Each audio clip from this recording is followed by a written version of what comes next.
তরুণ প্রজন্মকে সুযোগ করে দেওয়ার জন্য অবসরের ঘোষণা দিলেন ইংলিশ ক্রিকেটার মঈন আলী। এমনটাই জানিয়েছেন ইংলিশ গণমাধ্যম ডেইলি মেইলকে। মঈন আলীরা তরুণদেরকে সুযোগ করে দেওয়ার জন্য অবসর নেন, কিন্তু বাংলাদেশ ক্রিকেটে হয় তার ভিন্ন।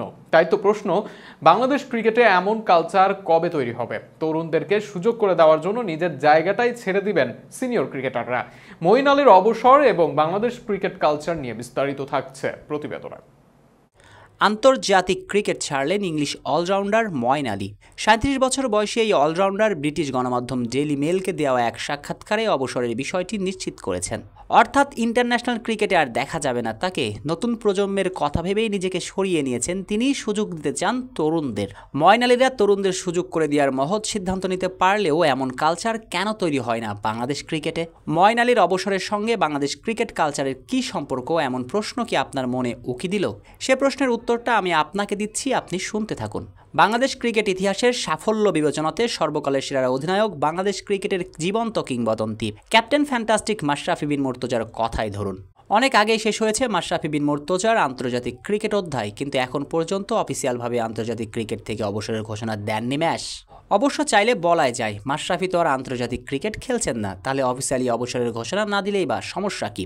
কিন্তু অফিসিয়ালি অবসরের ঘোষণা দিলেই বা ক্ষতি কোথায়?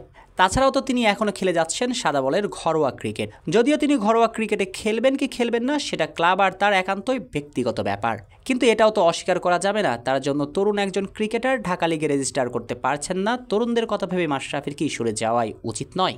এছাড়াও আরও অনেক সিনিয়র ক্রিকেটার আছেন যারা বয়সের কাছে হার মানছেন, কিন্তু তবুও এখনও খেলে যাচ্ছেন। অবশ্য আপনি বলতেই পারেন সিনিয়র ক্রিকেটাররা তো এখনও পারফর্ম করে চলছেন, এখনও দেশকে অনেক কিছু দেবার সামর্থ্য রাখেন।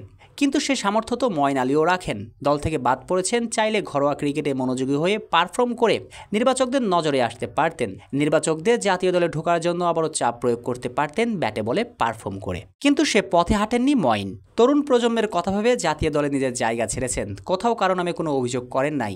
ইংলিশ পাড়ায় মঈন আলীর ভক্তরা এই অলরাউন্ডারের বাদ পড়া নিয়ে কোনো প্রশ্নও তুলেননি, দেখাননি মঈন আলীর অতীতের রেকর্ড, যেটা হরহামেশাই হয় বাংলাদেশ ক্রিকেটে।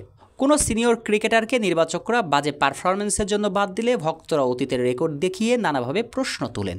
এমনকি ওই সিনিয়র ক্রিকেটারের জায়গায় যে তরুণ ক্রিকেটার সুযোগ পান, সে খারাপ করলে তাকে নিয়ে শুরু হয় সমালোচনা, যেটা হয় না ইংলিশ ক্রিকেটে, যেটা করতে পারেন না মঈন আলীরা। সুযোগ করে দেন তরুণ ক্রিকেটারদের। বাংলাদেশ ক্রিকেটে এমন কালচার কবে তৈরি হবে? তরুণদের কথা ভেবে প্রাপ্য সম্মান নিয়ে নিজেদের জায়গা ছেড়ে দিবেন সিনিয়র ক্রিকেটাররা? সেই প্রশ্ন থেকেই যায়। শেখ আসাফুদ্দৌলা অনিক, স্পোর্টস টাইমস।